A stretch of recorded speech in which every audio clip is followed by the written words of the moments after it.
दोस्तों जय हिंद। मैं भीम मौर्य। आज की कहानी फटाफट शुरू करते हैं। एक लड़का पैदल किसी रास्ते से जा रहा था। उस लड़के ने देखा कि सामने वाले बिजली के खंभे पर कागज़ की पर्ची चिपकी पड़ी है और उस पर्ची में कुछ लिखा हुआ है। वो लड़का थोड़ा नज़दीक जाकर पर्ची में क्या लिखा है वो देखने लगा। उस कागज़ की पर्ची में लिखा था, कल इस रास्ते से गुजरते वक्त मेरे 100 रुपये की कहीं गिर गए थे। मैंने ढूंढने की बहुत कोशिश की लेकिन मुझे वो नहीं मिले। कृपया इस रास्ते पर कहीं भी किसी को भी मेरे 100 रुपये मिलते हैं तो इस पते पर पहुंचा देना।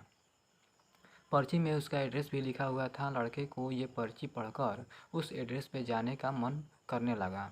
वो लड़का उस एड्रेस पे जाने के लिए आगे बढ़ने लगा। उस एड्रेस पे जाकर लड़के ने देखा कि वहाँ पर एक झोपड़ी है। लड़के ने बाहर से आवाज़ लगाई तो उस झोपड़ी से एक वृद्ध औरत लाठी के सहारे बाहर आने लगी। लड़के को पता चल गया कि वृद्ध औरत सिर्फ अकेली ही इस झोपड़ी में रहती है।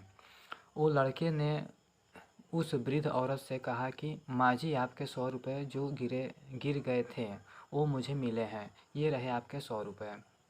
उस लड़के की बात सुनकर वो वृद्ध औरत रोने लगती है और कहती है कि बेटा, अब तक करीब 15 से 20 लोग मुझे 100 रुपये देकर जा चुके हैं। बेटा, मुझे ठीक से दिखाई भी नहीं देता है और मुझे पढ़ना लिखना भी नहीं आता है। पता नहीं किसने मेरी ऐसी हालत देखकर मेरी मदद करने के लिए ऐसा किया है।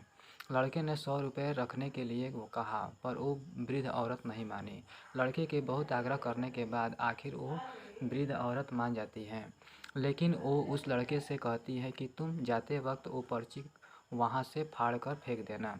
मुझे पता नहीं कि किसने मेरे पर तरस खाकर ऐसा किया। लड़के ने कहा, माँ जी, आप इस बात की फ़िक्र मत करना, मैं वो पर्ची फाड़ दूँगा।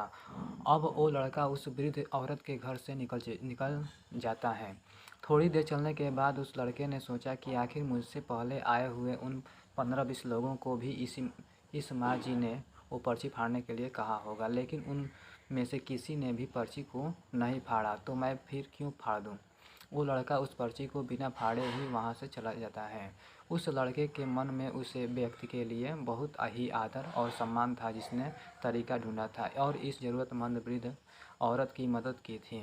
हमारे मन में सिर्फ किसी ज़रूरतमंद की मदद करने की इच्छा होनी चाहिए, क्योंकि मदद करने के तो बहुत सारे तरीके होते हैं। हम किसी भी तरह मदद कर सकते हैं। प्यारे दोस्तों, चैनल को लाइक और सब्सक्राइब करें। जय हिंद।